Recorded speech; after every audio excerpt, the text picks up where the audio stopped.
అన్ని బిజినెస్లను సభలో సస్పెండ్ చేసి చర్చకు తీసుకోవాలని వాళ్ళు మొండి పట్టు పట్టడం, మంకు పట్టు పట్టడం నేను అర్థం చేసుకుంటా హరీష్ రావు గారిని.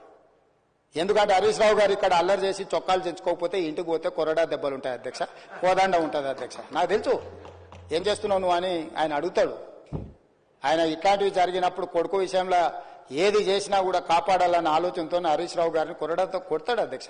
కొన్నిసార్లు ప్రజల కోసం కొన్ని కొరడా దెబ్బలు తినాల్సి వస్తుంది.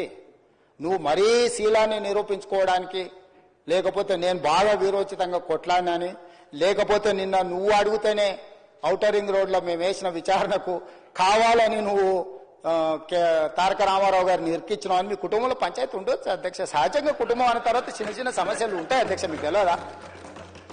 ఇప్పుడు నువ్వు ఉద్దేశం ఏముందో నాకు తెలియదు. డిమాండ్ చేసింది హరీష్ రావు గారే, వారు డిమాండ్ చేసిండు కాబట్టి అనుమతి ఇచ్చారు. ఈరోజు మహేశ్వర్ రెడ్డి గారు డిమాండ్ చేసిండ్రు, శ్రీనివాస్ రెడ్డి గారు దాన్ని అనుమతి ఇచ్చిండు.